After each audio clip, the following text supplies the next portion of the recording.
MIPS, my friends. I know I did not want to do another MIPS episode, but here we go.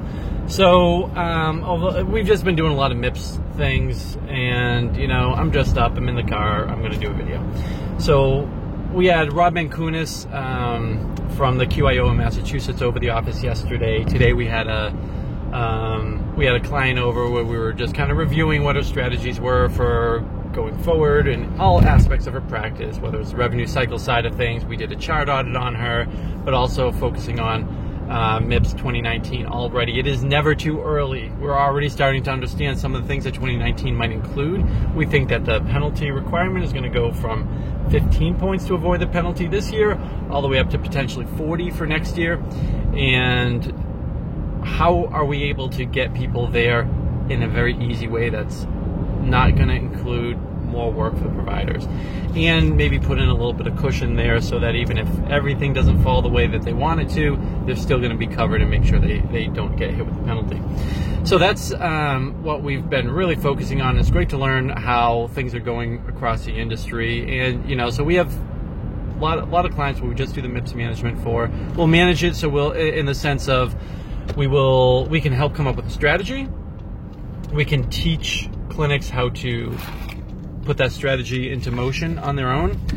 We can also manage it in the sense of saying that, okay, every couple months we'll review all the data, see if you're hitting the requirements, you know, for PQRS, for meaningful use, which has just changed its name recently for the second time. I don't even know what they're calling it now. But it's not ACI anymore, so it's moving on. I'm not sure if it's official yet, but it is moving on if it hasn't already. But the clinical practice improvement activities, if you haven't gotten in there, please look at that list. Have your doctors look at the list if you're an admin that's watching this right now. Any of my clients, I'm sure we've been hitting you with a bunch of information, but if you haven't touched anything, if you're not exempt, you pretty much should be doing what you need to get out of the penalty for 2018 at a minimum. You know, there are some practices out there that I would suggest really should be shooting for the incentive. Any one that's working in the SNFs, home care, ALF settings, LTACs, even really hospitalists, anyone that really has a good percentage. Once you get to that 2/3 to 3/4 Medicare patient payer mix, you want to really be pushing to get into the incentive side of things, because it is actually worth it in certain scenarios. So the clinical practice improvement activities, they are the easiest way by far to get out of the penalty. And if next year does hold true, and we're going to find out probably in the next month or two what the new expectations will be, what will be suggested for the changes.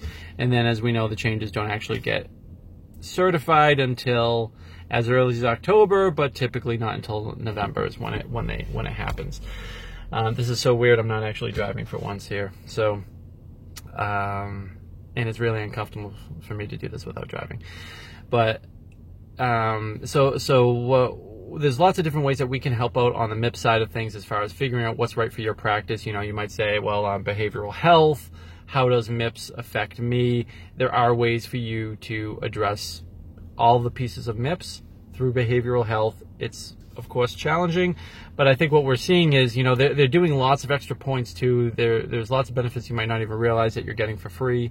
You know, if you're a practice under 15 clinicians and things like that, which is, I think, very giving for them to consider a small practice, because I would say, I mean, any practice that has 15 physicians is certainly going to have someone who's in charge of quality that is fully educated on the, I shouldn't say fully, it's been very rare that I found someone that is really well in the know on MIPS. There are very few experts. I'm not sure if there's one person I know that is a lobbyist up in Washington that I might consider a master of it, but it is very difficult for people to understand everything that's going on with MIPS and how it breaks down across specialties and unique practice settings and things like that. So if you need any help, let us know. And you know, what we try to do is set up something, you know, and we don't try to sell you on, hey, you have to try to get the goal. There's no way you can certify you're going to get the goal, right? So there's no clear limit that if you hit this, you get the incentive. It's a comparative piece.